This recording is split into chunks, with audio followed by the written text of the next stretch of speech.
Bueno, espero que hayan revisado el material que voy a exponer ahora. Principalmente esta clase ya es un paso adelante en lo que llevamos de desarrollo del proyecto y ya en alguna medida en este espacio uno empieza a dejar claro qué es lo que realmente va a hacer, ¿cierto? Porque la pregunta de investigación, los objetivos, todavía uno sabe el qué quieres investigar, pero no cómo vas a desarrollar este proyecto de investigación, y esta clase trata de esos temas, justamente la estructura metodológica que debe tener y con la que uno debe comprometerse inicialmente, pero como comentaba, también puede ir modificándose en el camino en función de contingencia, de cosas que resultan o cosas que no resultan. Bueno, todo proyecto, ¿cierto?, tiene algunos componentes. El que lo hemos ido trabajando es básicamente la descripción del problema de investigación. El por qué y el para qué son la fundamentación principalmente, también en parte el marco teórico, ¿cierto? El marco teórico nos responde la pregunta: ¿para qué estamos haciendo esta investigación? Para aportar a qué marco teórico, a qué teorías, para discutir con qué autores. Y lo que nos falta abordar es justamente el cómo, que es la cuestión metodológica. En toda esta historia que se viene desarrollando desde casi el Renacimiento, incluso desde mucho antes, desde el desarrollo de la ciencia con métodos científicos en adelante, se han determinado que hay principalmente tres enfoques metodológicos. Ustedes tienen que en su proyecto describir con qué enfoque van a enfrentar su investigación. El enfoque metodológico puede ser cuantitativo, ¿cierto?, de cuantificación, cualitativo, de cualidades, o mixto, integrar los dos enfoques en una investigación. Este último enfoque, el mixto, es el principal que utilizamos en los estudios urbanos, porque en general el estudio de la ciudad es una cuestión compleja, es una cuestión que incluye muchas variables, y algunas variables son cuantitativas y otras más cualitativas. El estudio de la arquitectura, también en general el método es relativamente mixto, o hay investigaciones de tipo cuantitativo y hay investigaciones de tipo cualitativo. Cuantitativo, principalmente la investigación más relacionada con la construcción, la estructura, los materiales, y de cualitativo la investigación más relacionada con el espacio, o con las cuestiones fenomenológicas o semióticas del, de la arquitectura, ¿cierto? Fenomenológica quiere decir lo que tiene relación con los sentidos, y semiótica lo que tiene relación con los símbolos, ¿cierto? Con las significantes, con las significaciones que entrega el espacio o cierto elemento arquitectónico a las personas. Para ir aclarando algunos términos, si no conocen algunos términos también pueden interrumpirme y preguntarme. La idea es que vayan quedando todas esas cosas relativamente claras, porque tienen que ver con lo que un investigador en arquitectura y estudio urbano se va a enfrentar en el futuro, ¿cierto? Entonces estos son los principales tres enfoques metodológicos. En verdad son dos, y el tercero es la mezcla de los primeros dos. Sí. ¿Sí? ¿Una pregunta? Sí, yo quería, si podía explicar un poco más lo de la semiótica, nunca me ha quedado claro en realidad. La semiótica es el estudio de los símbolos y sus significados. En arquitectura eso es muy importante, porque en general la arquitectura, los elementos de la arquitectura y el espacio entrega significados a las personas, y eso es posible de estudiar. Por ejemplo, enfrentar a una persona a un espacio abierto y preguntar qué significados le vienen a la cabeza cuando ve ese espacio, cuando habita ese espacio. ¿Qué significa en términos de identidad, en términos históricos para una comunidad, para una persona, para un grupo específico? Em, Esta perspectiva es principalmente post-moderna, ¿cierto? Cuando arquitectos como Aldo Rossi, como Robert Venturi, van a decir como, no, ¿saben qué? Todo eso de Le Corbusier y la cuestión más mecánica y la máquina de habitar, la cuestión funcional y medible, cuantificable, no es toda la arquitectura. La arquitectura tiene mucho de fenomenología por un lado y mucho de semiótica. Fenomenología es la parte como más de los sentidos, ¿cierto? Justamente lo que vivimos o lo que percibimos a través de la vista, el olfato, el oído y todos los sentidos que tenemos los seres humanos. Y los semióticos justamente con los significados que entregan, más allá de los sentidos, ¿cierto? Porque uno habita o ve cierta obra y uno le genera como significantes, les entrega significado, uno le entrega significado a los espacios, y los espacios también transmiten significado, y eso es posible de estudiar. por ejemplo, qué pasa o qué pasaba en cierta época de la historia cuando se desarrollaba un gran frontón gótico. Eso tenía una intención fenomenológica, ¿cierto? De generar ciertas sensaciones, pero también de entregar ciertos significados, poder u otro tipo de cuestiones, de transmitir esas ideas. ¿Se entiende un poquito más lo que es la semiótica? Sí, profe, muchas gracias. Bien. Entonces, volviendo al tema de los enfoques metodológicos, siempre se va a hablar de una tensión entre lo cuantitativo y lo cualitativo, ¿cierto? Como que estos dos enfoques se menosprecian unos a otros. Hay críticas a lo cuantitativo. Desde lo cualitativo siempre se dice que es impersonal, que es frío, que es reduccionista, que es limitado, sesgado, muy rígido, y no da cuenta de las diferencias individuales y culturales, por ejemplo. Si uno mide una cuestión y entrega un número, eso parece ser bastante frío, y entregar pocas cuestiones relacionadas con otras cuestiones muy importantes para los humanos, que son justamente estas las que discutíamos. Y también, por contraparte, ¿cierto? Hay muchas críticas a lo cualitativo. Desde lo cuantitativo se dice que es vago, que es muy subjetivo, que es inválido científicamente incluso, que es muy especulativo, que es irreplicable, porque básicamente no hay control de variables de manera estadística, ¿cierto? Es una cuestión mucho más relacionada con la cualificación, y eso puede ser muy subjetivo. Pero finalmente, la, la conclusión de todas estas discusiones, un poco también que son como entre científicos, entre gente que quiere como saber más que otro, es que los dos enfoques son igualmente válidos para desarrollar teoría, eh, y que tienen diferencias y que son muy complementarios. Entonces la respuesta contemporánea científica es justamente que ambos métodos pueden complementarse supliendo sus debilidades y fortalezas, y por eso los estudios urbanos y los estudios de arquitectura mezclan muchas metodologías y son generalmente mixtos, porque justamente donde está débil y donde queremos saber más números y más cuantificación, podemos apoyarnos con algún material, y cuando queremos saber cuestiones más relacionadas con las cualidades, podemos hacer otro tipo de investigación e ir mezclando estos elementos.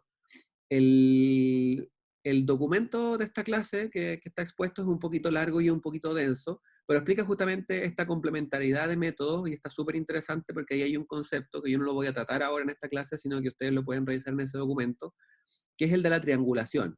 Cómo hacer triangulación entre las metodologías, cómo extraer conclusiones de un método, de otro, o de varios métodos al mismo tiempo, y poder generar conclusiones sólidas en una investigación. Y eso está explicado en ese documento. Entonces, el enfoque cuantitativo estudia las distribuciones de valores de una variable específica, opera con unidades simples y equivalentes, y tiene un alto grado de abstracción, ¿cierto? Podemos, por ejemplo, es muy claro cuando uno hace una encuesta de percepción y uno le dice, póngale nota de 1 a 7. Y en verdad una persona puede tener mucho que decir respecto de algún tema en específico, pero en verdad tiene que abstraerse de todas las variables y todas las condiciones y todas las cuestiones como cualitativas, y decir como 1, 2, 3, 7.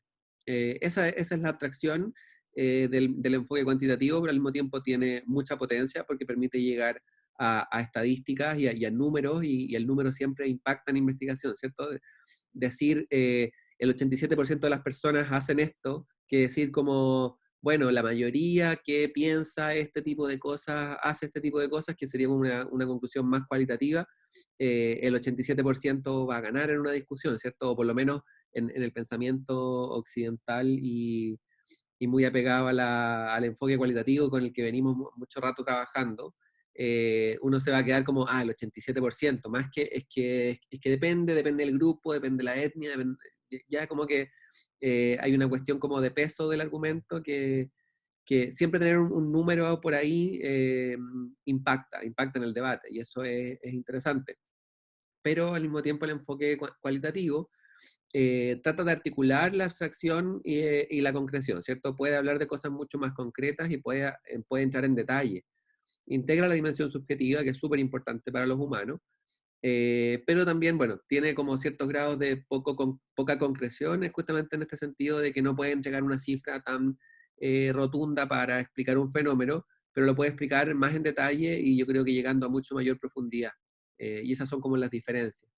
El mixto integra ambos enfoques y es propicio para lo que generalmente se hace en estudios urbanos, sobre todo, que es el estudio de casos. En arquitectura también se hace estudio de casos, que es elegir, más que partir desde el enfoque o desde el tema, es elegir un lugar de la ciudad o una obra arquitectónica y partir desde ahí. Normalmente el estudio de casos incluye un método mixto.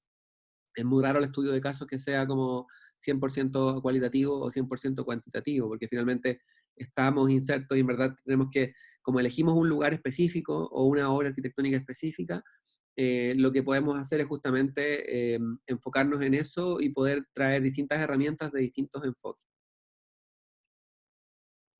Respecto del saber cuantitativo, lo importante aquí es variabilizar, ¿cierto? Llevar todo a variables, y eso es como también lo que aparece mucho en investigación, que es como cuál es la variable dependiente, cuál es la independiente, y todas esas cuestiones son importantes. En cualitativo no tanto, cualitativo las variables son más difusas. La producción del método o del dato cuantitativo se remite a la calidad del instrumento, a la confiabilidad y a la validez. No sé si me imagino que han escuchado siempre cuando alguien habla de una encuesta, después dice, y esta encuesta tiene un 95% de confiabilidad, un porcentaje de error de más o menos 4, ¿cierto? Esas son cuestiones que son posibles de cuantificar en función de la muestra y el universo del que estamos hablando, pero no es tan importante en sus estudios, pero hay que tener claro también que el método cualitativo depende mucho de estos grados, de la confiabilidad y de la validez que tenga el método, porque si es una encuesta que se hizo a 3 personas, no es representativo de una población de 20.000. Si se hace una encuesta a 100 y son puros jóvenes, no es representativo de una sociedad completa, sino que es representativo de los jóvenes, entonces hay que ser muy cauto respecto de las conclusiones que se pueden sacar, y este es el principal error de los métodos cuantitativos, que llevan como los datos que se hicieron con métodos poco válidos y los transforman como en verdades absolutas. Y después se demuestra que la academia está manipulada porque cambia la cuestión en función de si el gobierno paga o no la encuesta, cambia la pregunta. Todas esas cuestiones son importantes y un buen investigador no solamente se queda con el dato, sino que va a ver cómo se fraseó la pregunta, a cuántas personas se hizo la encuesta para saber si realmente es representativa, cuántas personas no respondieron la pregunta para saber su grado de validez, etcétera, etcétera. Entonces hay como otras cuestiones que muchas veces están detrás y que no son visibles, que son importantes de considerar. La muestra, que es justamente la cantidad de aplicaciones de un método cuantitativo, por ejemplo, el número de encuestas que se hacen, es justamente el factor que determina si es representativo o no de una población. Hay tablas, sobre todo en estudios sociológicos, para determinar, por ejemplo, si tenemos un universo de 1.000 personas que queremos estudiar, cuántas encuestas tenemos que hacer para llegar al 95, 96, 97% de confiabilidad. ¿Cierto? Esto se rige por las leyes de los grandes números, que básicamente te dice que no necesitas encuestar a 1.000 personas para saber la realidad de 1.000 personas, pero sí tienes que tener, tampoco pueden ser 3, tiene que ser un número intermedio. Y eso es posible de calcular. No es tema de esta clase, pero si alguien tiene que hacer una encuesta, profesionalmente en algún momento tienen que cuidar estas cuestiones y estudiar cómo calcular esta representatividad.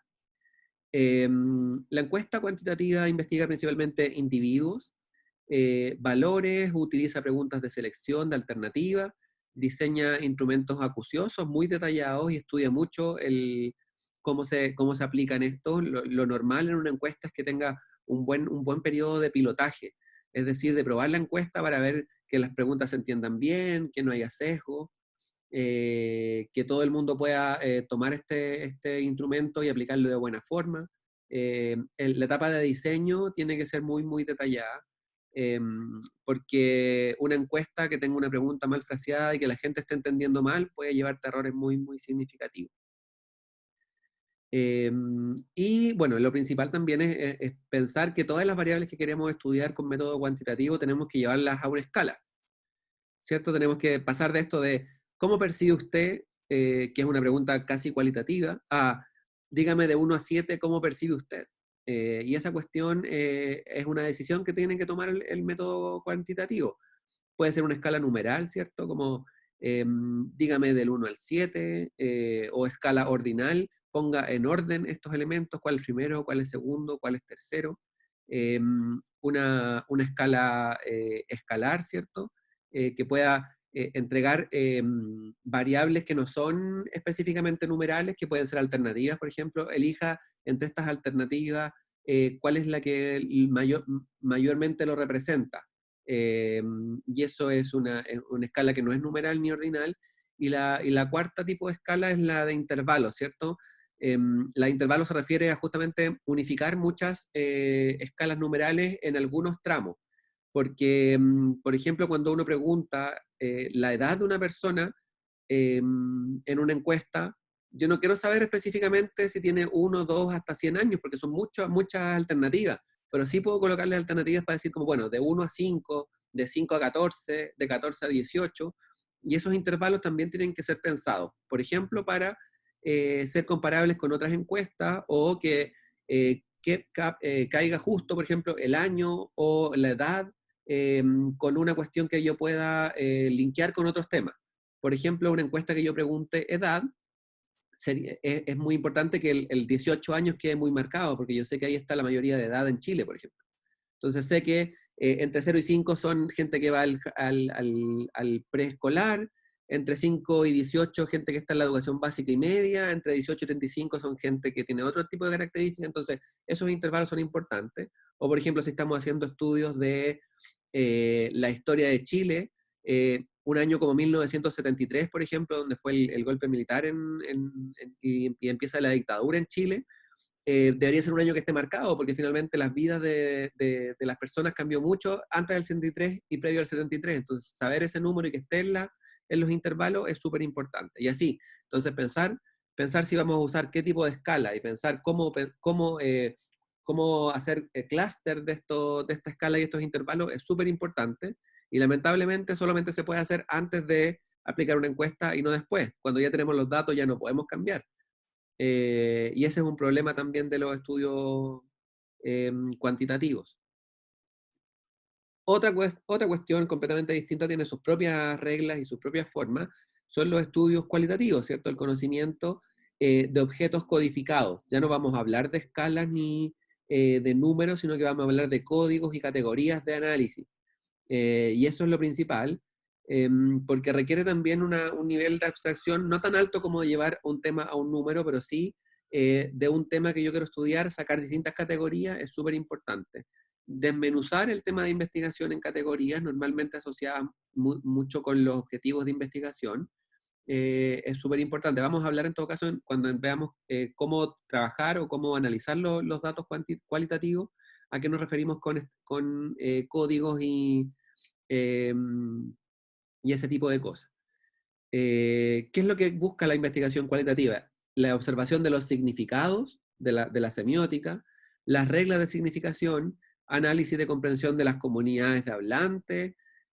La meta es entender la estructura de observación del otro, ¿cierto? Que al tratar de colocarse en lo que está viviendo otra persona u otra comunidad, ese es el principal enfoque o el principal, la principal tarea del investigador cualitativo, que es justamente como colocarse en los pies de otro para explicar un fenómeno. Porque justamente lo que estamos tratando de buscar es como la percepción, lo que siente, lo que le transmite cierta cuestión a una persona o a un grupo, y eso requiere mucha inmersión, tiene esa dificultad, ¿cierto? Hay que empatizar mucho eh, con con el objeto me refiero como a sujeto, en verdad, o a la comunidad estudiada. La principal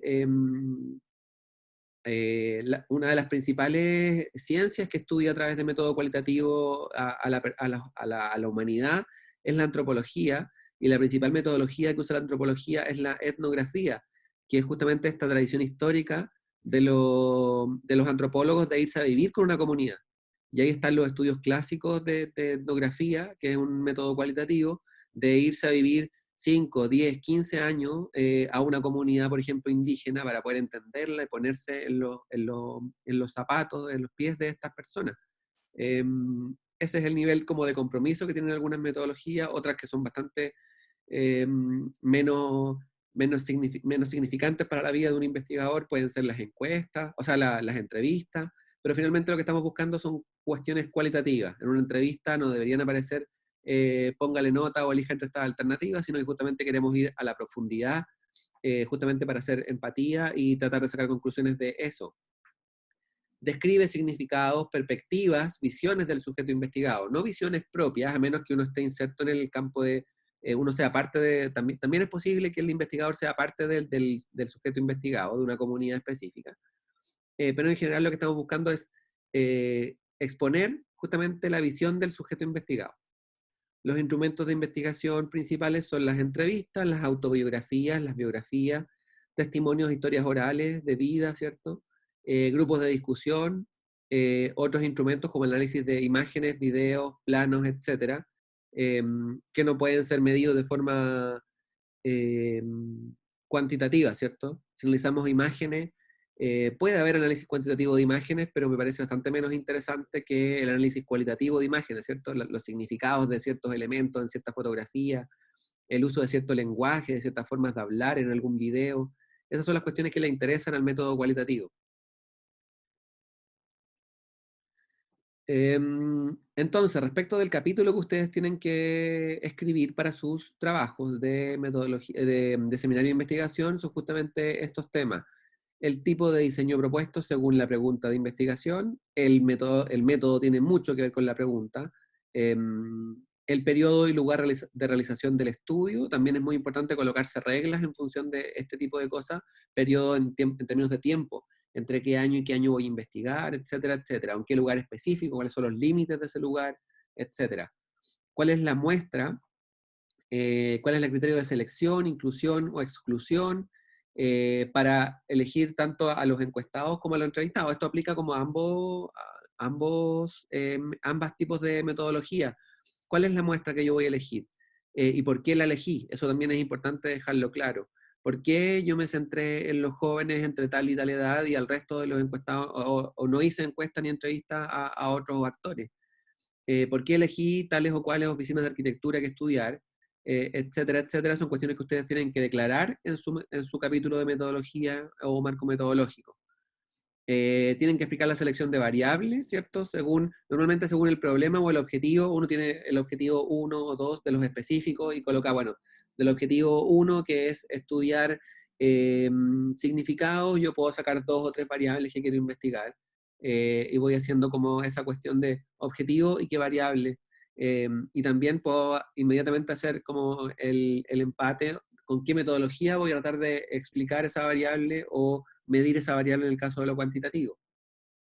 Detallar la operacionalización, es decir, cómo lo vamos a hacer realmente, cuánto tiempo vamos a estar en el estudio, cuántas encuestas necesitamos, cuántas veces voy a visitar el terreno, cuántas páginas de información voy a ver, voy a revisar, hasta qué página de Google, si es que estoy revisando, por ejemplo, noticias de Google, hasta qué página voy a llegar revisando información, cuáles son las cosas que voy a eliminar, cuáles son las cosas que voy a dejar. Voy a eliminar las cosas que tienen menos de 3 párrafos porque son básicamente muy cortitas. Me voy a quedar con las cosas de más de 3 párrafos hasta cierto límite. No voy a usar, por ejemplo, cuando estoy hablando de análisis, no de marco teórico, no voy a usar tal o cual información, porque no es fiable, porque quiero solamente ver prensa de connotación nacional o solamente de connotación regional, etcétera, etcétera. Uno se coloca, respecto de la selección de variables, también se coloca en cómo voy a operacionalizar, cómo voy a transformar en método muy detalladamente qué es lo que voy a hacer, porque eso también permite a otros investigadores que después lean sus trabajos decir como, bueno, se hizo de esta forma, y los resultados fueron estos, yo quizás voy a aplicar otra forma, eh, o voy a completar, porque esta persona llegó entre 2000 y 2010, yo voy a hacer 2010-2020, voy a aplicar la misma metodología, ver qué tal, ver cómo es la comparación, etcétera, etcétera. Entonces, los detalles de cómo se operacionalizan las metodologías, que nosotros en general llamamos procedimientos, son muy importantes. Entonces, el quinto punto son justamente la descripción de esos procedimientos, que no son la metodología, porque la metodología puede ser una entrevista, por ejemplo. Y yo digo por qué, y yo fundamento por qué voy a usar entrevistas, cuáles son las variables que voy a estudiar en esa entrevista, cuáles son las principales preguntas, y después describo el procedimiento que determina cuál es el tipo de instrumento, si es una entrevista estructurada, semiestructurada o abierta, que son 3 formas de entrevista que son distintas. También puedo describir teóricamente, fundamentar el método, ¿cierto? Incluso leer trabajos sobre metodología y citar algún autor que haya determinado, por ejemplo, qué significa triangulación.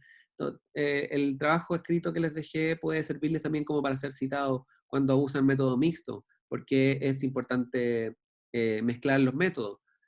O por qué para un tipo de estudio de casos se aplica o no este tipo de encuesta. También podría ser que traigamos fundamentación teórica a nuestro como marco metodológico. Normalmente se cita algunos investigadores, a los más clásicos, con la idea de dar cuenta de que uno está basándose en cierta forma de entender, por ejemplo, qué significa el estudio de caso. Entonces, si yo digo, mi trabajo va a ser un estudio de caso con metodología mixta, dos puntos, o al punto seguido, ¿cierto? Como aparte, el estudio de casos entendido por tal autor de tal manera me va a servir a mí porque yo estoy tratando de investigar ese tipo de cuestiones.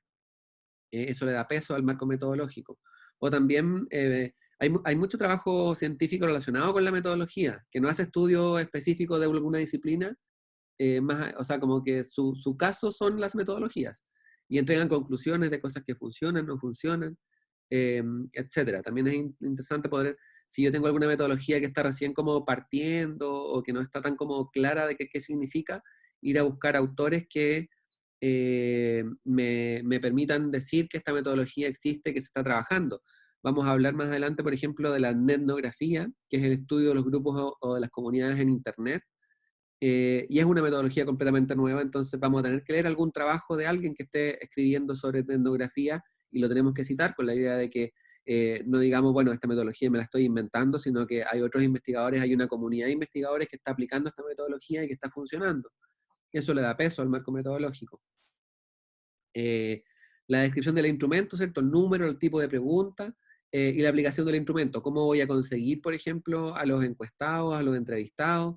¿Qué método voy a aplicar para el reclutamiento de estas personas? Voy a pasear por las calles del barrio que yo estoy analizando, y voy a tocar el timbre casa por medio, cada 3 casas, una por manzana. Voy a entrar 5 veces a edificio y 5 veces a casa. Eh, Tratar de entrar por lo menos. O voy a buscar entrevistados a través de un sistema, por ejemplo, de bola de nieve, que es el tipo de reclutamiento más clásico de las entrevistas, que es justamente agregar como una pregunta al final de una entrevista, es preguntarle al entrevistado si conoce a alguna persona que pudiese estar interesada en este estudio, que pudiese entregar más información sobre las preguntas, y ahí las personas te dicen, sí, sabes que el vecino de más allá es dirigente, podría entrevistarlo a él, te puedo dar su teléfono. O no, sabes que la persona importante acá es tal persona, o no, tienes que entrevistarte con el ministro que está muy metido.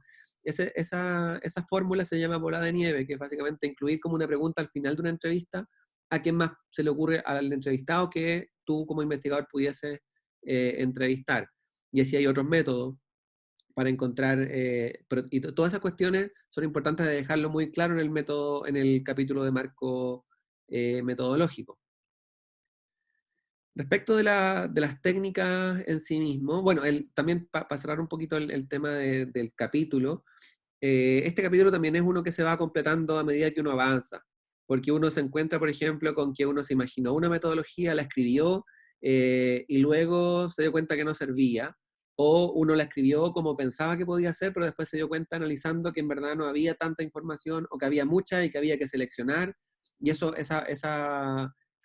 criterios de selección yo también los declaro en el marco metodológico, que para que quede muy, muy claro. Entonces es un capítulo que se va completando permanentemente. Pero siempre hay que partir con un diseño, porque si no podríamos partir haciendo millones de metodologías, y eso no aporta en términos de tiempo, ¿cierto? No tenemos un tiempo acotado para esto. En términos de tipos de investigación, este es un diagrama que me imagino han visto varias veces en mis clases, porque me parece muy, muy importante, que tiene que quedar muy claro, y esto como de aquí para el futuro también. La división en 4 cuadrantes de las metodologías de investigación más clásicas, y en verdad cualquier metodología de investigación podría estar incluida en estos 4 cuadrantes, desde esta línea hacia arriba las cuantitativas, de esta línea hacia abajo las cualitativas, de esta línea hacia la izquierda la investigación documental o de fuentes secundarias, ¿cierto? De la información que desarrollaron otras personas, y de esta línea hacia acá, la investigación de campo o la investigación primaria, que es la que realizamos nosotros en el terreno, ¿cierto? Nuestras entrevistas o nuestras encuestas. Y todas estas metodologías pueden mezclarse, ya lo revisamos, ¿cierto? Como a través de métodos mixtos, o yo puedo quedarme con dos metodologías cualitativas, una secundaria y una primaria, o puedo mezclar dos metodologías cuantitativas, ¿cierto? Una primaria y una primaria y una secundaria, o puedo mezclar también entre esta, etc. En estudio de casos, en general, quedarse con un solo tipo de instrumento en un solo cuadrante podría ser cuestionado, pero en otro tipo de ciencia o en otro tipo de investigaciones tampoco es tan raro que un estudio completo se base, por ejemplo, solamente en una encuesta de carácter primario, ¿cierto? De una encuesta que haya realizado una empresa en específico. Pero en general, hasta en las cuestiones más básicas como estudios de marketing, se mezclan metodologías. La gente que hace estudios de marketing, por ejemplo, mezcla una encuesta con un grupo focal, ¿cierto? Junto a un grupo de personas a opinar sobre un producto y además una encuesta sobre el producto. Si un estudio de marketing solo usa una encuesta, igual podríamos decir como que faltan cuestiones, porque falta la cuestión cualitativa que es importante. Etcétera, etcétera. Entonces, normalmente vamos a elegir algunos métodos que se crucen en estos cuatro cuadrantes con la idea de generar como robustez a la investigación. Entonces, en términos cuantitativos, de revisión documental, es decir, métodos que ya se han desarrollado antes por otras personas, están las bases de datos estadísticas, los censos, las estadísticas oficiales, las encuestas, realizadas por los ministerios, por ejemplo, vamos a hablar de eso un poquito más adelante también. Los datos espaciales territoriales, que son justamente las capas de información geográfica. Toda esa información que desarrollaron otros y otras, pero que son de tipo cuantitativo. De tipo cualitativo, podemos recurrir a libros, revistas, carteles, videos, microfilms, fotografías, etc. Otros medios de almacenamiento que son más propios de la disciplina, como mapas o planos.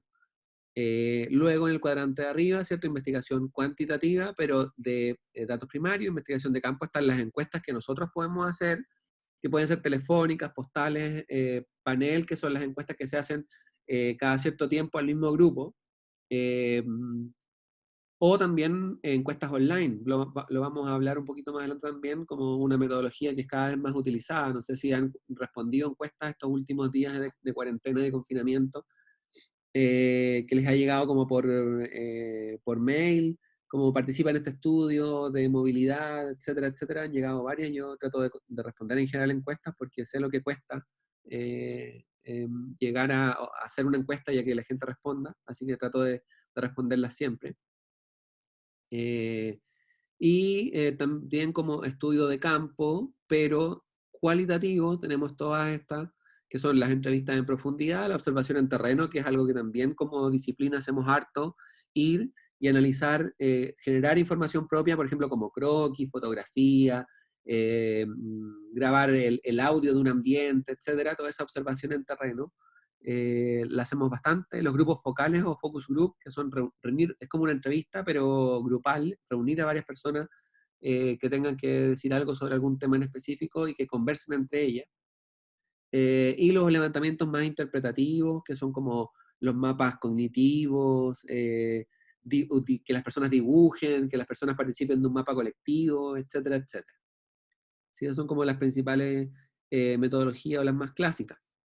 Y ahora voy a empezar como a una parte que es una reflexión personal de los últimos días de cómo hacer investigación, de cómo saltamos de estas metodologías más clásicas a unas metodologías aplicadas a través de métodos remotos o telemáticos, ¿cierto? A través de Internet, sobre todo usando esa herramienta como fuente de análisis. El análisis de prensa, por ejemplo, es una metodología que es clásica, no es nueva, pero normalmente se hace en bibliotecas. Y me imagino que ustedes han escuchado cómo esta persona hizo esta investigación y se fue a la Biblioteca Nacional y fue a revisar los diarios desde 1900 hasta 1950 y hizo una investigación de ello. Eh, no podemos acceder a esa cuestión histórica de la Biblioteca Nacional, pero hay mucha información de periódicos, de revistas, de un montón de cuestiones en Internet. La Biblioteca Nacional tiene a disposición una base de datos de este tipo de cuestiones más antiguas, y desde el 2000 en adelante todas las noticias de los principales diarios de Chile están en Internet. Yo estuve revisando y en la tercera hay noticias hasta de los años 90 puestas en Internet. Entonces, si hacemos investigación histórica, quizás se nos complica, pero si hacemos investigación contemporánea, está todo en Internet. Si queremos referirnos, por ejemplo, a los principales medios de prensa del nivel nacional. De nivel local es un poco más difícil, pero ya la mayoría también de los diarios regionales, por ejemplo, también tienen sus páginas web y sus noticias en Internet. Entonces cada vez se va acortando esta brecha o esta necesidad del análisis de prensa de ir a revisar fichas y microfilms a la Biblioteca Nacional. Lo importante de la recopilación de sistemática de prensa, y que es una cuestión que yo he estado como revisando los últimos días porque estoy participando en una investigación que está ocupando este tipo de metodología, es colocarse reglas claras de cuáles son los métodos, cuáles son los tipos de diario o de revista de la cual yo voy a sacar la información de Internet, cuál es la fecha, por ejemplo, porque si uno pone un tema muy general en un buscador como Google, te pueden salir 500 páginas de búsqueda y te pueden aparecer 200 tipos de medios de información, y uno lo que tiene que hacer ahí es básicamente colocarse reglas, no ser azaroso, no decir como, voy a pinchar estos que me interesan y voy a quedarme con esas noticias, porque sí, o porque se ven más entretenidas, o lo que sea. Eh, Uno tiene que colocarse esas reglas y extraer toda la información de todos los medios de los que yo decidí que voy a utilizar, por ejemplo, y ir ojalá bajándolos en PDF y tratar de organizarlos por fecha, por medio, por caso, por tipo de caso, etc. Yo estoy probando, hay una cuestión, bueno, no lo dije antes, pero en verdad la principal forma de saber, así como para las encuestas o los métodos cuantitativos, la cuestión de la validez es importante, la cuestión del rango, del rango de error eh, y de la confiabilidad de una encuesta es importante. En los métodos cualitativos lo importante es la saturación. La saturación quiere decir, eh, o es el momento en que uno, revisando la información cualitativa, dejan de aparecer códigos o categorías nuevas, ¿cierto? Deja de aparecer información nueva y empieza a repetirse la información. Por ejemplo, analizando entrevisto a la persona 1, a la persona 2, a la persona 3 y a la persona 4, ya me está como repitiendo lo mismo. Quizás tiene algo más nuevo. Bueno, entonces voy al 5. Si el 5 también ya como que tiene muy poquitas cosas nuevas, y el 6 ya como repite todo lo que se ha dicho antes, ahí yo saturé la información y ya no es necesario seguir haciendo más entrevistas. Esto también pasa en los métodos como análisis de prensa de manera cualitativa, porque también puedo ir revisando las noticias y ya cuando llego hasta cierto nivel se empieza a saturar la información y ya no encuentro información nueva, y ahí yo puedo parar de bajar prensa. Por ejemplo, si es que voy de atrás para adelante y empiezo 2020 hacia atrás, y justo ya el 2014 ya las noticias son similares sobre el tema que estoy investigando, puedo dejar de buscar. Pero lo otro, y en este caso, por ejemplo, en el proyecto que estoy trabajando ahora, las reglas que nos pusimos fue estudiar las primeras 10 páginas de Google, específicamente de la Capite Noticias, porque ustedes en Google en general también hay como distintas carpetas, distintas como pestañas arriba. Google Noticias, que no sale todo, sino que salen solamente diarios. Nosotros decidimos ir hasta la página 10 y revisar toda la información y no integrar a la base de datos de información de prensa las noticias que tengan menos de 2 párrafos. Eso con la idea de eliminar cuestiones que son como muy pequeñas y que no aportan mucho. Y así pudimos tener como bajar la cantidad de 500 artículos de prensa a más o menos 120, que son lo que vamos a analizar realmente. Entonces lo principal ahí es colocarse las reglas muy claras. Yo voy a hacer análisis de videos de Tele 13 que están en YouTube, por ejemplo, pero voy a ir desde el 2010 hasta el 2015 con este hashtag y no con otros, y voy a eliminar todos los videos que duran menos de 10 segundos, y todas esas reglas uno se las va poniendo con la idea de ir acotando un poquito la información. y todo eso tiene que ir declarado en el marco metodológico de nuevo, eso es importante. Y lo segundo del análisis de prensa que es importante es justamente determinar categorías previamente para poder ordenar la información. En el caso del proyecto que estoy trabajando, tenemos distintos casos en la región, entonces eso nos permite como ir determinando en qué carpeta va cada uno de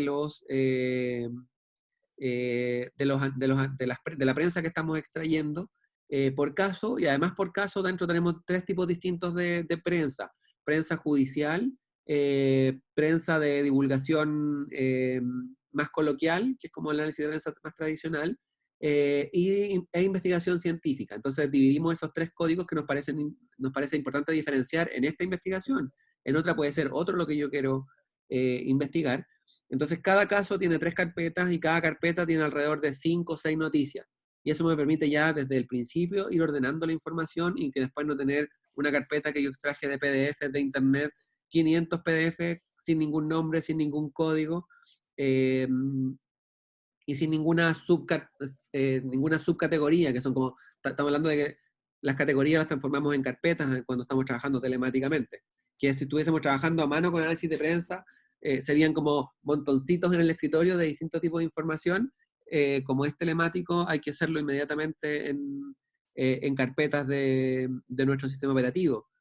Eso es muy importante, hay que pensar en cuáles son las categorías, cuáles son los distintos, por ejemplo, si tengo 3 objetivos específicos, quizás hay una carpeta por objetivo, y dentro de ese objetivo hay otras subcarpetas que me permiten subdividir la información y no tener como una gran cantidad de información, que sería lo mismo que tener un escritorio lleno de noticias y prensa todo revuelto. Eso no puede pasar. Entonces hay que ser muy metódico respecto de este análisis de prensa, sobre todo si es online, porque la información que hay es muchísima. Colocarse reglas claras y esas también exponerlas para que quede claro cómo fue el análisis. Otro tipo de investigación que podemos hacer por internet, que yo la encuentro súper interesante, no he tenido la experiencia de investigar de esta forma, pero me parece que hay que empezar a probar este tipo de cuestiones, es el análisis de redes sociales. Básicamente el análisis de redes sociales se puede dividir en 3 tipos de información: las páginas, o sea, la fotografía, los videos y el texto.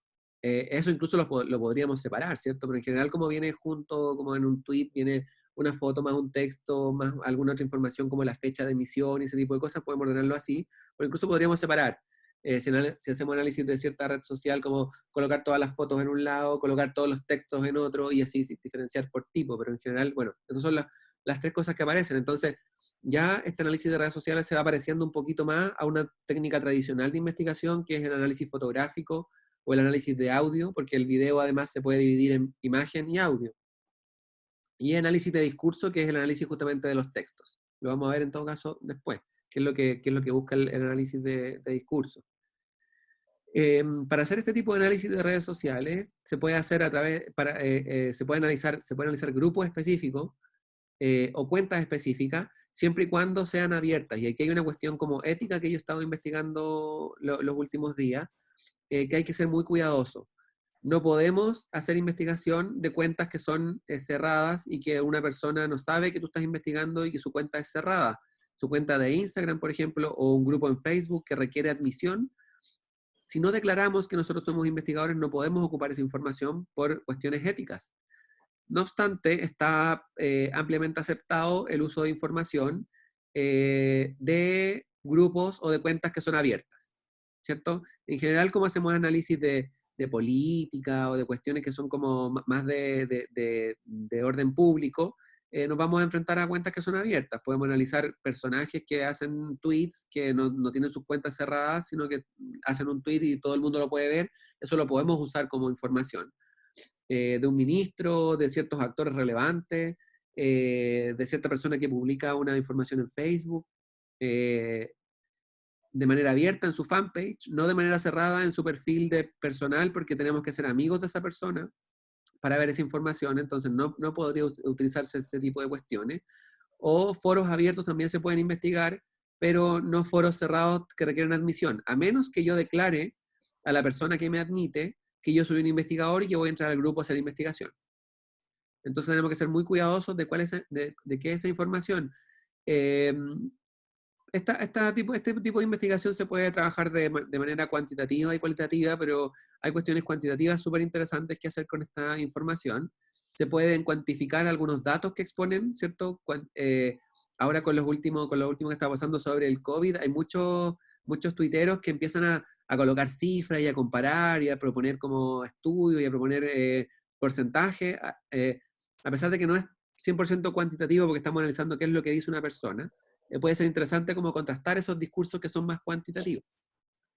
Se pueden cuantificar las palabras utilizadas, por ejemplo, tomar una base de datos de los últimos 500 tweets de un personaje, llevarlos a un software y determinar en una nube de palabras, que son como la típica fórmula, me imagino que ustedes lo han visto, como las palabras más utilizadas en estos textos son y aparecen como más grandes, más chicas las que son menos utilizadas. Ese tipo de cuestiones que son cuantitativas porque está cuantificando cuántas veces se usa una palabra. En cierto tipo de información también pueden ser interesantes, etcétera. Hay como cuestiones cuantitativas, o por ejemplo, las expresiones, cuántos likes tiene un tipo de comentario versus cuántos likes tiene otro tipo de comentario, u otro actor, otro personaje, u otro actor, me refiero como a actor de la vida pública, ¿cierto? Que expresa cierto tipo de información con cierta forma, y eso tiene una reacción, cierta cantidad de likes, de retweets, de compartidas en Facebook, de circulación de la información versus otro que tiene otra visión, que tiene otra fórmula, etcétera, etcétera. ¿Cuántos me divierte? ¿Cuántas cuestiones de ese tipo también pueden ser cuantificables? Hay que tener una bolsa importante de datos cuantitativos para sacar conclusiones potentes, pero se está haciendo. Hay mucho de ese tipo de análisis. Y respecto de la cuestión más cualitativa, podríamos estar hablando de análisis de discurso, que es una metodología clásica de la investigación, sobre todo en ciencia política, relacionada con los métodos cualitativos, pero en este caso es aplicado a redes sociales. ¿Qué es lo que nos interesa aquí? No analizar los cuántos me gusta o cuántas palabras se usan. ¿Una palabra? ¿Alguien preguntar algo? ¿Hay una pregunta? ¿No? Entonces, ¿qué es lo que nos interesa cuando hacemos análisis de discurso? Nos interesan los temas que se están tratando en una discusión a través de redes sociales, los discursos, las ideas que expresan con la idea de convencer a otros, el lenguaje también es importante, el estudio semántico, qué palabras utiliza, qué nivel tienen esas palabras, son muy complejas, son sencillas, a qué público está tratando de llegar con ese tipo de lenguaje o palabras, el tono utilizado. Es más difícil analizar el tono cuando estamos hablando de redes sociales porque son cosas escritas, pero también puede haber como análisis de fotografías, por ejemplo, de cómo expresa una u otra persona ciertas ideas, qué fotografías usa, qué colores usa, etcétera. Finalmente, el análisis de discurso, el principal objetivo que tiene es analizar las intenciones, no solamente, y ahí yo lo puse, no solamente lo que se dice, sino lo que se quiere expresar, ¿cierto? No solamente la cuestión como de cuál es el mensaje, sino que cuál es la técnica que utiliza para convencer, y qué es lo que quiere decir realmente, porque hay mucho análisis de discurso, que es como, el análisis de discurso básicamente es una metodología que te permite como leer entre líneas, porque una cosa es lo que los actores y las personas dicen, pero otro es lo que están diciendo como soterradamente, o a qué se están refiriendo. Esto es súper interesante, es más cualitativo y es más simbólico, requiere un nivel de habilidad del investigador un poquito mayor, o probar, y es como, requiere más que una cualidad específica del investigador, requiere mucha experiencia, ¿cierto? Para no incluir la cuestión más como personal, porque no interesa, en la mayoría de los casos, la posición del investigador, sino que de que el investigador se ponga en los zapatos del investigado o del grupo investigado, pero también que intente ir un poquito más allá, intente tratar de traducir lo que dice en qué es lo que está tratando de decir, o cuál es el discurso que quiere instalar. Y eso requiere como un poquito, como hilar un poquito más fino, y eso puede ser también muy interesante. Otra metodología principalmente cualitativa del estudio a través de Internet es la etnografía. Es un término que está trabajándose hace no mucho tiempo. Yo encontré trabajos académicos que tratan sobre esta metodología desde el año 2017. No encontré nada anterior. así que podemos estar hablando de que una metodología nueva que tiene 3 años, pero que se basa en una metodología clásica y más que clásica y histórica, que es la etnografía, lo comenté anteriormente, justamente esta idea de un investigador que se va a vivir con la comunidad que está investigando durante muchos años y saca conclusiones de allí. Incluso como un participante más de una tribu o de un grupo específico, etc. Un caso, un caso típico o muy interesante de etnografía contemporánea en los estudios urbanos es lo que hizo Loïc Bacán, es un investigador francés que estudiaba los barrios negros en ciudades norteamericanas, y lo que hacía él y lo que hizo en su trabajo doctoral fue irse a vivir a una comunidad afroamericana. Él es blanco, francés, o sea, habla inglés bien, pero no nativo, y tenía esta cualidad como era rápidamente percibible como alguien distinto en ese barrio. Y lo que le interesaba a él era el tema de las instituciones en el barrio, cómo se generaban los temas de gobernanza en barrios donde el Estado los tenía absolutamente abandonados. Y él se da cuenta que el club de boxeo es un lugar donde hay mucha sociabilización y todos los niños, los jóvenes, los adultos, todos giran en torno al club de boxeo, y lo que hace es transformarse en boxeador. Y empieza a entrenar como boxeador y se incluye en esta comunidad etnográficamente a través de transformarse en boxeador. Incluso tuvo una pelea ahí como medio oficial y media como... Pasó de ser como tesista doctoral a boxeador semiprofesional, pero con la idea justamente de meterse en esa comunidad y empezar a ponerse en los zapatos de esa comunidad a través de ser respetado como uno más del grupo. Y esa es como la idea que está detrás de esta etnografía, pero no en comunidades físicas, sino que en comunidades tecnológicas. De nuevo, de tipo abierto, o a menos que la persona que nos admite como parte del grupo sepa que somos investigadores, y esa es una cuestión ética que hay que cuidar. Eh, ¿Qué tipo de comunidades tecnológicas existen? Existen los seguidores de cierto tipo de cuentas, ¿cierto? Las personas que recurrentemente eh, hacen uso de ciertos hashtags, y eso genera cierto nivel de comunidad, ciertas personas que ya se empiezan a conocer. Una comunidad clásica o no clásica, pero una comunidad muy potente en Twitter son la gente que sigue a los grupos de pop coreano, por ejemplo.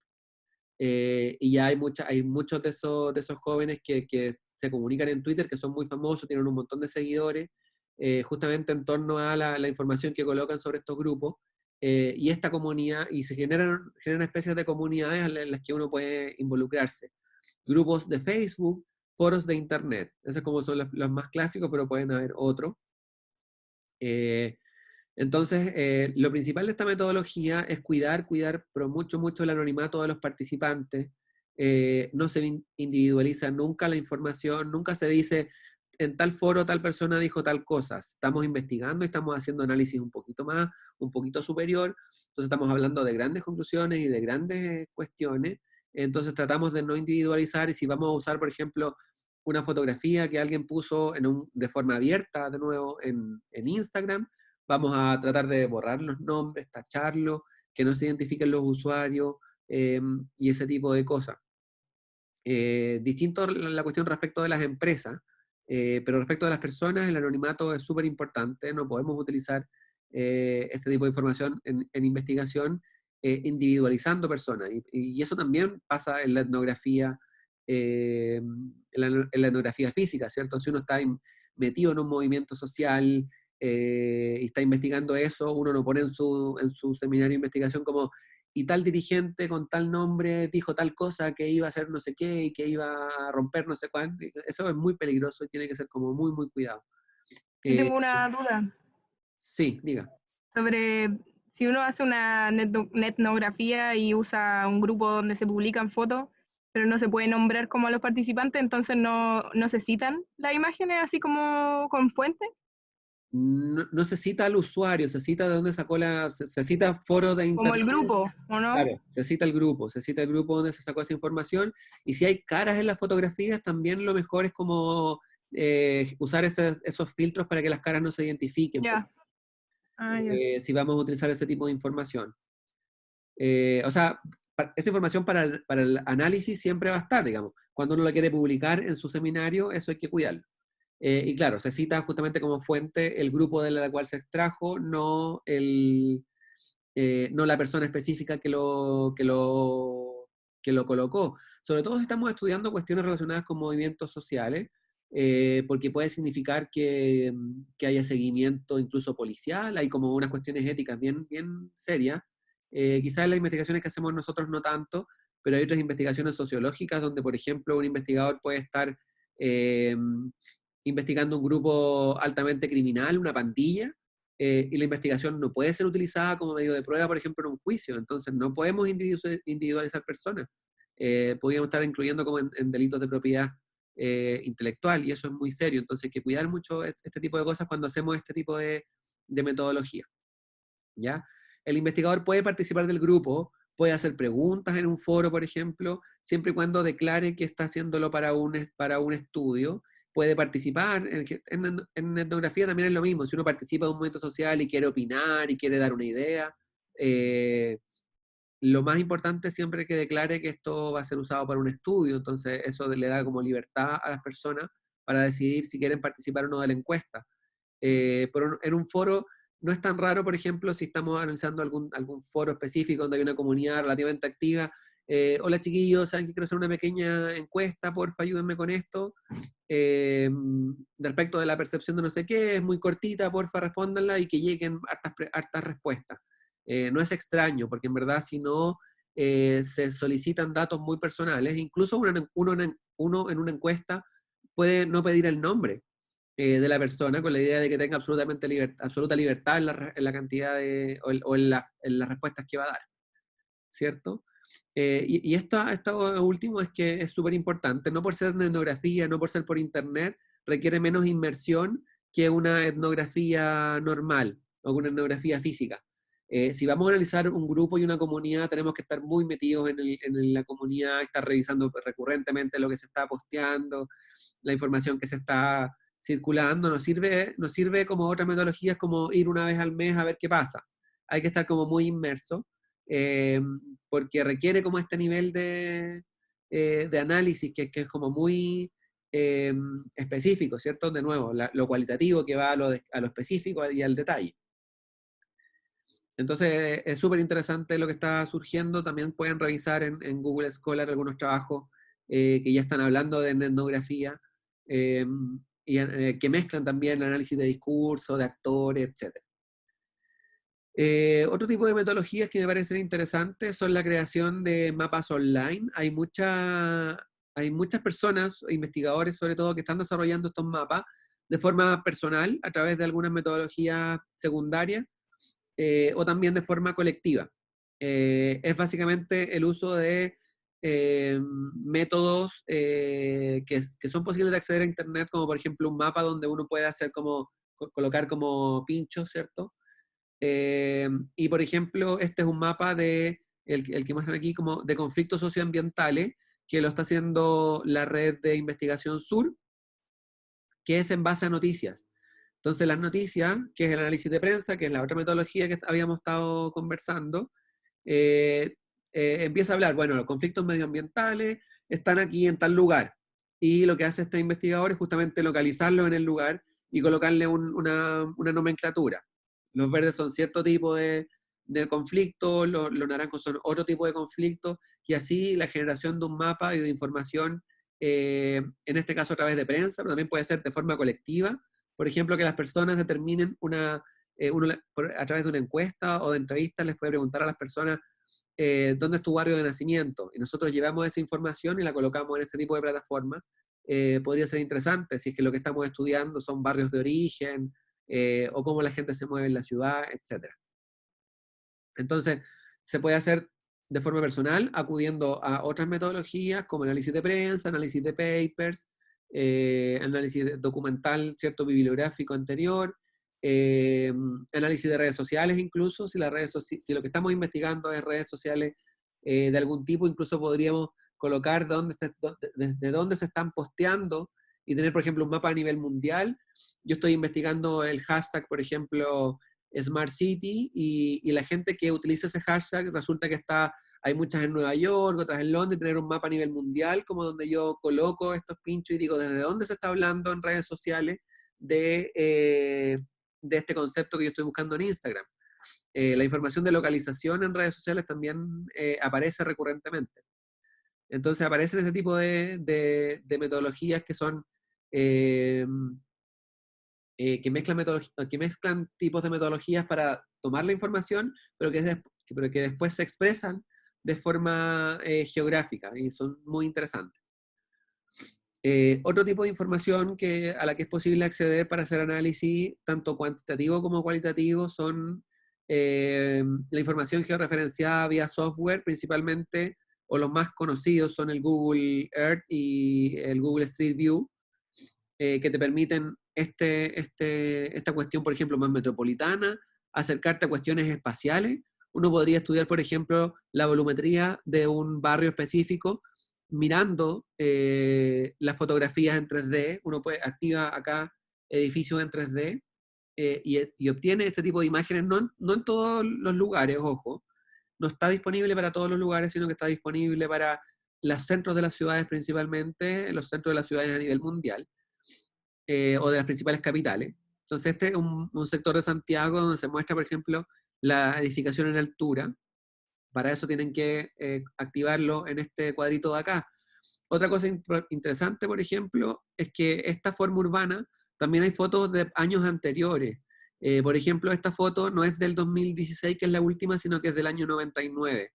Uno podría analizar crecimiento de la ciudad, crecimiento de otras ciudades en función de la cantidad de fotos. Por ejemplo, la primera foto de Santiago es de 1984. Entonces uno podría hacer un análisis histórico con esta información de cómo ha ido creciendo la ciudad utilizando estas imágenes. Estos programas además te permiten como dibujar líneas, dibujar polígonos, colocar pinchos. Estas líneas y polígonos te permiten sacar algunas cuantificaciones, por ejemplo, cantidad de hectáreas, cantidad de metros de las líneas. Permite analizar millones de cosas.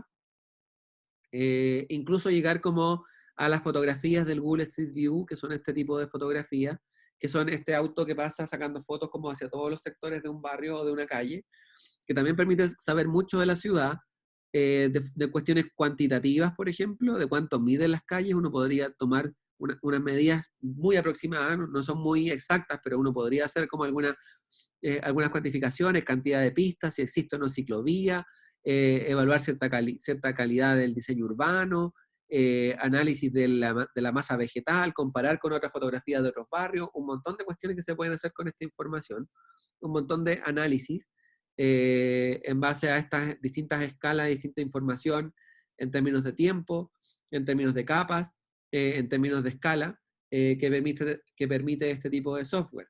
Así que también es una posibilidad. Otro tema interesante, sobre todo ahora que no podemos acceder, en general es difícil en una investigación de este alcance, de un seminario, hacer una encuesta bien hecha. Requiere muchos recursos en términos de tiempo, incluso de plata. Una encuesta representativa puede salir muy cara, o puede significar mucho tiempo de estar como encuestando muchas personas, pero siempre, o bueno, no siempre en verdad, pero hay mucha información de encuestas que han hecho otras personas, otros grupos y sobre todo el Estado. En Chile hay un cuerpo importante de información que puede ser, a la que podemos acceder, que es estadística. El censo está completamente en Excel. Uno puede acceder como a nivel de zona censal, no a nivel persona, pero esa información está, podemos analizar el censo. Hay encuestas, casi todos los ministerios desarrollan encuestas de cierto tipo. Si alguien está investigando, por ejemplo, elementos culturales, el Ministerio de las Culturas y las Artes hace una encuesta anual que tiene ciertos resultados y esas bases de datos se pueden pedir.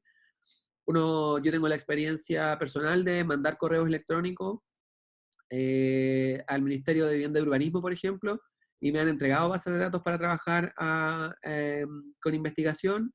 Si tenemos un poquito más de tiempo, podríamos incluso pedir una carta oficial de la UTEM.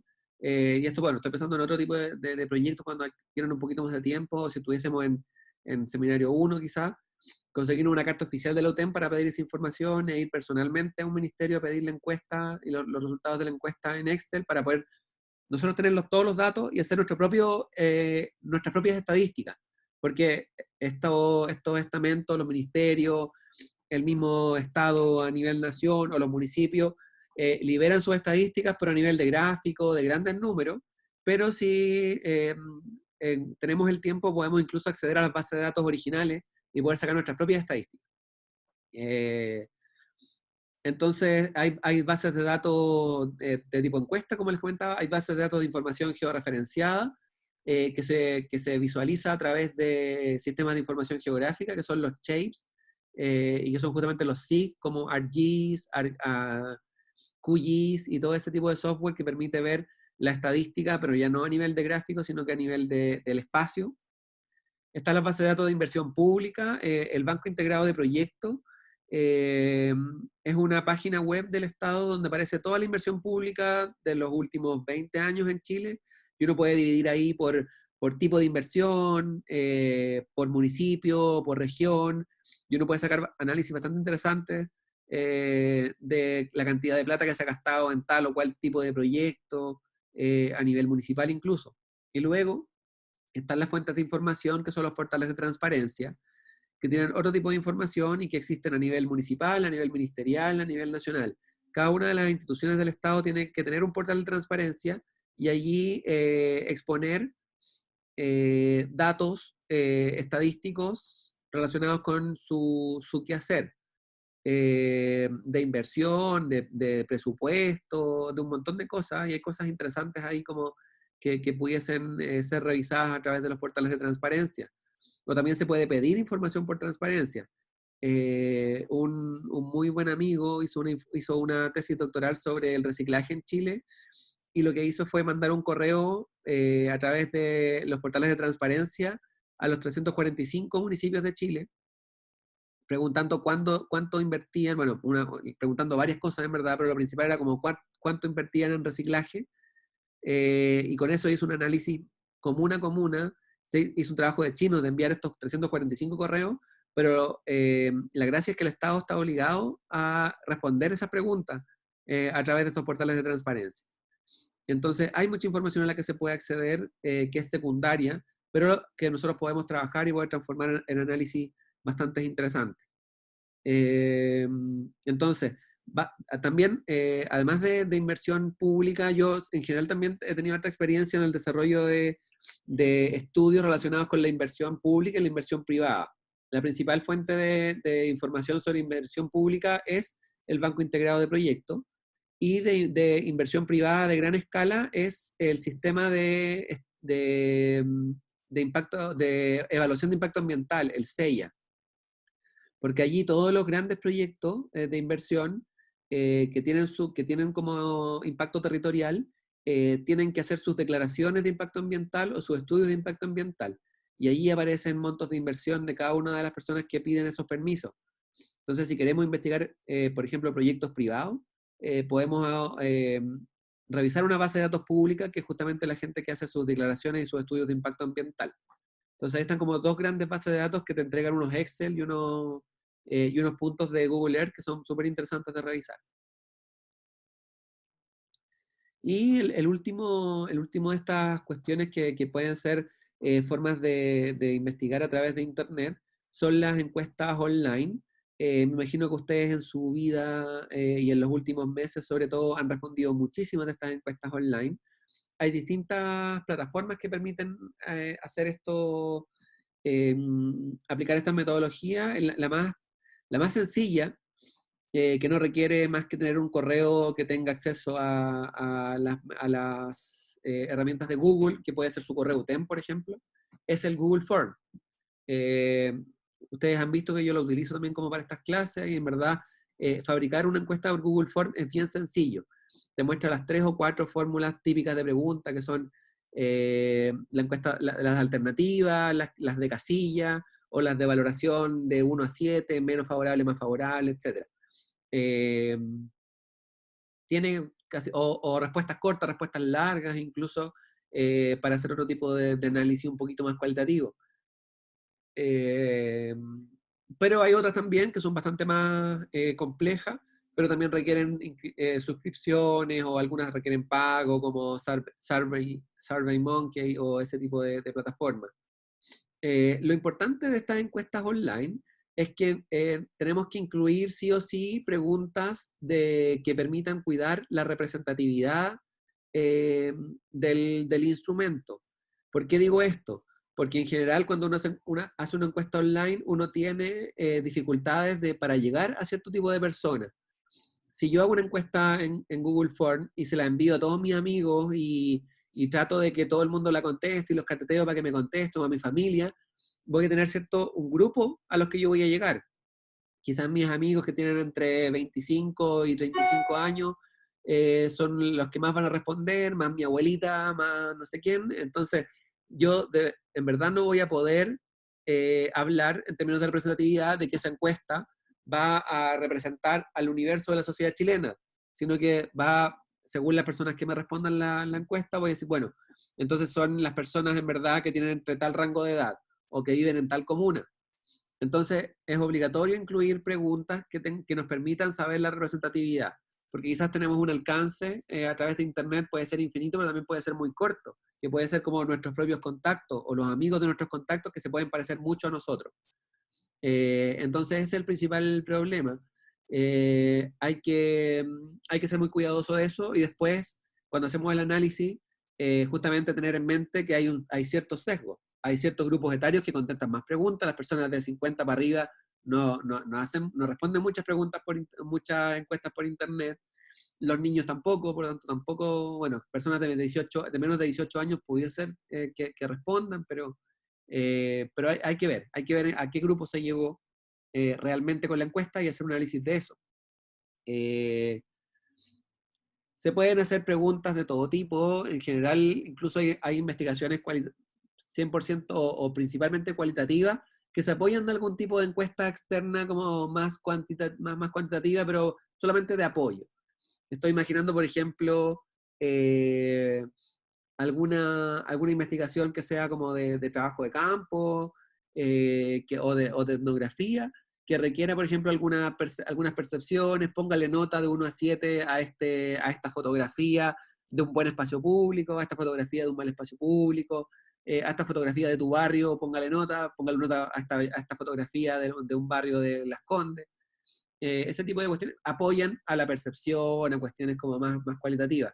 Entonces pueden ser como una fórmula de ir como corroborando algunos datos específicos a través de una metodología más cuantitativa, pero sencilla, no es la gran encuesta que proponen los estudios más complejos. Otra gracia de estas encuestas online es que la mayoría de estas plataformas te entregan gráficos automáticamente y eso ayuda bastante porque incluso uno puede, si es que las frecuencias son importantes, colocar los mismos gráficos que aparecen en estas herramientas, pero lo más importante es justamente extraer la base de datos para generar estudios más complejos y de correlaciones. Vamos a explicar qué significa correlaciones y cómo trabajar las bases de datos cuando estemos analizando los datos cuantitativos, que es clases que son un poquito posteriores, pero finalmente eso es lo interesante. Hay cuestiones que son sencillas, que las tira de forma automática en las plataformas, pero también se pueden hacer cuestiones estadísticas bastante más complejas, y la gracia sería también llegar a esa base de datos o cuidar que esa base de datos sea como muy fácil de utilizar, y para eso, de nuevo, la parte del pilotaje de la encuesta, cómo te entrega los datos un Google Form, es súper importante. Que tu familia responda a la encuesta para ver ya con 3 o 4 preguntas cómo se comporta la tabla, si la tabla te queda muy compleja, etcétera. Hay que ir probando y empezar a cambiar, posibilidad de cambiar preguntas, tratar de colocar menos variables o más variables, etcétera. El pilotaje es importante en las encuestas también online. Eso también es importante. Esa era la última diapositiva de esta clase. La idea justamente era mostrar en alguna medida cosas que se pueden hacer desde la casa. También, bueno, la idea de poner en cuestión las las variables que requerimos para escribir un marco metodológico, y después que empiecen también como a incluso innovar metodológicamente. Yo creo que estamos en un espacio, un poco obligado, ¿cierto? Porque no elegimos estar como en estas condiciones, pero con unas posibilidades de ser bastante creativos en cómo eh, investigar, investigar ciertos fenómenos y ciertas cosas, eh, y salir de la clásica encuesta y la clásica entrevista y hacer etnografía, meterse en grupos, hacer una encuesta online entre la gente más conocida, los amigos, sobre percepciones sobre algunas cuestiones, y a ir probando. Ese es como lo principal. Luego la clase de hoy, como les comentaba, se complementa de este trabajo que es un poquito largo, pero me interesa que lean sobre todo la introducción y las conclusiones, porque habla del concepto de triangulación, que va a ser importante para los estudios con metodología mixta, que es justamente la manera en que podemos generar conclusiones que integren distintas metodologías. Y luego un video que explica cómo hacer la metodología de investigación, y explicar estos conceptos que yo había explicado un poquito antes, qué significa enfoque, metodología y procedimiento. Enfoque, si es cuantitativo, cualitativo o mixto, y por qué. Metodología, que es cuál es la metodología específica que voy a utilizar, o cuál es la mezcla, las dos principales, o quizás voy a usar dos principales y una secundaria si es que alcanzo. También podría ser interesante proponer alguna cuestión como, o por si resulta una encuesta online, quizás aporto a mi trabajo cualitativo una encuesta que la hago rápido, la circulo y veo si hay respuesta. Si no hay respuesta, bueno, la dejo aparte. Y el procedimiento, que es básicamente los tipos de, si es que uno elige una encuesta, una entrevista, los tipos de preguntas que van a haber, cómo se van a aplicar, cómo se va a hacer el reclutamiento, es decir, ir al detalle de cada una de las metodologías, como ir al paso a paso de cada una de las metodologías. Eso es lo que está como propuesto como tarea. Dice, envía tu marco metodológico. Lo ideal también es que ustedes integren el proyecto si es que le han hecho modificaciones, o si es que desde la última entrega hasta ahora tienen algún avance, o como decía Antonio por ahí, no están tan conformes y quieren modificar algunas cosas todavía. Como les comentaba al principio, el proyecto puede ir modificándose permanentemente, como no tiene ninguna obligación en términos contractuales con nadie. Ustedes pueden ir modificando, ajustando, eliminando, poniendo cosas nuevas si es que aparecen como cosas interesantes. Entonces, hagan el compendio, bueno, el día lo tienen hecho, ¿cierto? Que es la entrega de la semana pasada, y a eso agréguenle el marco metodológico, que es justamente la explicación de la clase de hoy. ¿Dudas? Profe, Sí. la devolución del trabajo de la semana pasada la enviará por correo. La voy a enviar a posterior incluyendo la revisión del marco metodológico la próxima semana. Ah, ya, perfecto. ¿Ya? Igualmente ya, bueno, tengo avanzadas las revisiones, pero no alcancé a terminarlas, y bueno, la mayoría de las cuestiones que discutimos ya están un poquito más masticadas y ya se conformaron como proyectos de investigación factibles, así que estoy bastante contento con ese primer esfuerzo que hicieron. Y con el marco metodológico ya cerramos la etapa de proyecto, y estamos listos como para empezar con el marco teórico y después la aplicación de las metodologías. Así que van a haber buenos comentarios de esos trabajos. ¿Más dudas? ¿Hay plazo para enviar el marco metodológico y el Eh, enfoque y la metodología? sí, el viernes de esta semana. Se los voy a Ya. enviar por Reco. Por Reco les voy a enviar el anuncio de la fecha límite. Pero el viernes de esta semana no sé a qué hora. Voy a decir la hora, depende de, no sé, de cómo Profe, me sienta. Diga, profe, ¿en serio el viernes? ¿sí? Profe. Facu, cállate.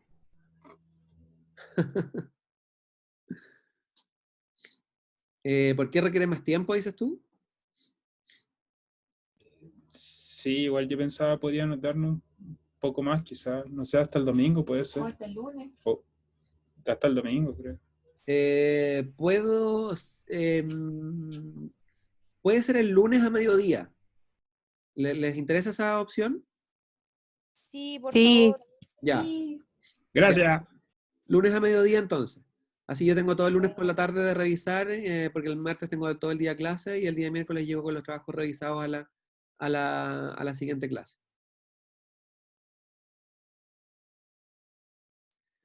Este parte del marco metodológico por ahora, con el nivel de detalle que están pensando esta cuestión, no es más de una hoja o 2 hojas, ojo. Quizás les va a ayudar a leer algún marco metodológico de algún paper o algún trabajo teórico, alguna tesis de magíster o doctorado que puedan encontrar sobre su tema, y se van a dar cuenta que el marco metodológico no es tan largo. Explica bien las cosas, pero puede ser 1 o 2 páginas. El marco metodológico de mi tesis de magíster tenía 2 páginas, no más que eso. Entonces no es tan sencillo, pero requiere, bueno, que se pongan en cuestión todos estos temas que hemos estado hablando ahora, y también que le pongan creatividad a ver si hay alguna metodología interesante que pudiésemos discutir y afinar. También es una entrega que no es lo definitivo, vamos a ir ajustándolo cuando empecemos a aplicar la metodología, si no funciona hay que ir cambiando. Profe, ¿podría recomendar alguna página de donde ver algunas investigaciones como para tener de referencia? Es que depende del tema. Donde yo busco siempre como referente de investigaciones similares es Google Scholar, colocando el tema que estoy investigando. Ah, ya. Y ahí uno encuentra trabajos de revista. Ahí dice en el Google Scholar como si es un libro, si es artículo, y lo que normalmente se acerca a lo que yo trato de hacer es justamente los artículos, y ahí voy revisando. ¿Y qué hicieron? La explicación que a veces, la mayoría de las veces, está en el abstract, hay alguna nota pequeña, una pequeña frase de cuál fue la metodología, o por lo menos cuál fue el enfoque, y después siempre hay una parte donde se explica cuál es la metodología que se utilizó. Entonces, si voy a pensar en qué es lo que estoy investigando yo, pienso en mi tema, busco mi tema en el Google Scholar y busco 3 o 4 papers que estén investigando lo mismo, y ahí veo, bueno, este usó una encuesta porque en su país hay una encuesta sobre este tema, otra persona hizo análisis de discurso, esta otra persona hizo estudio de caso, y ahí veo como qué es lo que más se acerca a mi tipo de investigación. Por ahí yo tanteo. Ah, ya, bacán. Eso. Voy a dejar de grabar ahora mismo y podemos seguir la conversación.